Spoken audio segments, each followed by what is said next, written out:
Is Jesus Christ, did he exist as a historical figure? Well, 98.9% of the professors around here would say yes, so he probably exists as a historical figure. Did he claim to be God? Most people think he claimed to be God. Now the resurrection, what's the evidence behind that? Is there enough or is there not for him to actually be God? So you go to the historical documents of the New Testament to figure out, did this thing really happen or not? Then you go to extra biblical documents. We named many of them. Tacitus, Celsus, Josephus, and you check them out. If you look at all of them, you could throw the Bible out and still get the entire story of Christianity. That's pretty crazy. And you said the Catholic Church here is just to make us comfortable or to bring structure, and a lot of that is true. Like I said, we agree in that way. But it has nothing to do with whether the Christian faith is real and reliable. No, Cliff Jr. We're not doing that today. So little Cliff Jr. here, and it's always amazing to me that they only go on these college campuses and have these discussions, but when they actually talk to people who are more read and more studied on these subject matters, their arguments always falter and they're never able to hold an equitable debate against those people. So let's take a look at this one. So one of the things that he said is that most of the professors on that college campus would say that Jesus was a historical character. Simply because they say that does not necessarily mean that that is the truth of the matter.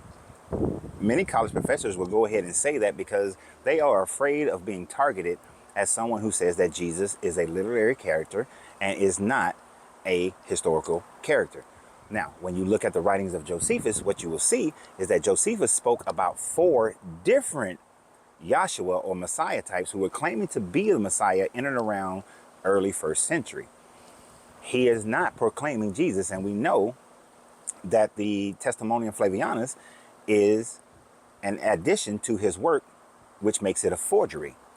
So therefore, Josephus is not claiming that Jesus, the miracle Bible Jesus, actually existed and was an historical character, but that people believed in it. This is what you can get from Tacitus and the other writers who come later, that there were people who believed that this Jesus character, the biblical version, existed. That is not proof of a historical character, but is simply proof of a literary character that people believed in. Now he goes on to talk about the fact that did Jesus believe that he was the Son of God, and that most people who are believers of this would.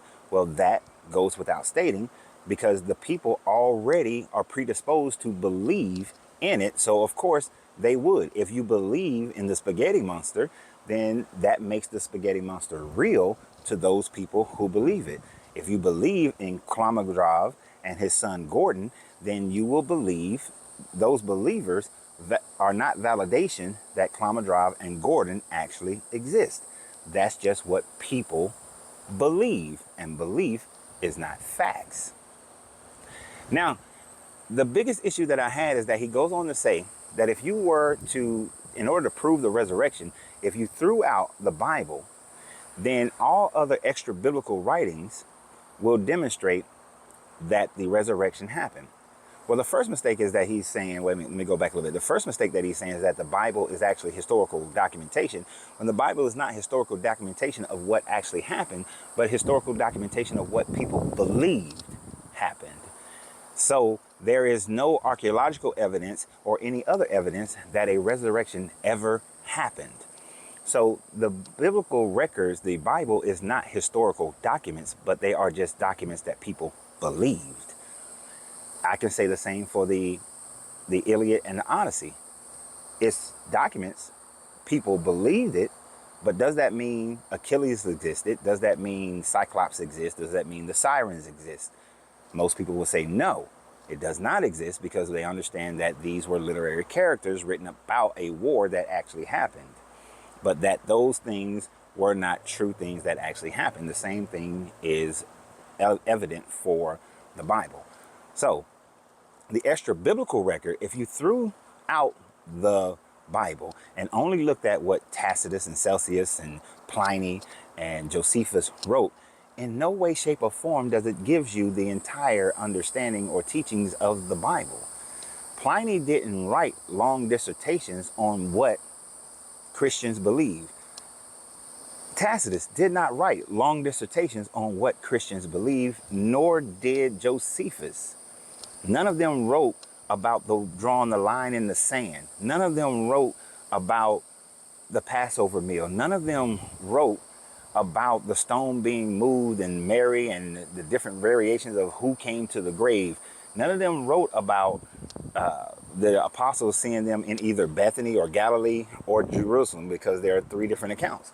None of them wrote about that. So you wouldn't get the teachings of Jesus. So therefore you cannot get the Christian story without the teachings of Jesus, because none of those writers actually wrote about the teachings. They wrote that there were people who believed in this Messiah. And that's it. Nothing more. So that statement is egregious as hell, to say that that is proof of the Bible, because you can get the biblical story from those authors. That's why we must stay alert to these charlatans who only attack those who are less read and less studied in order to validate their points. Cliff Jr., go talk to some real people. In that way, you will know that the information you present is very incorrect. Y'all have a great day. And remember always, you have to free yourself to be yourself, because your greatness is non-negotiable. Good journey, good vibration.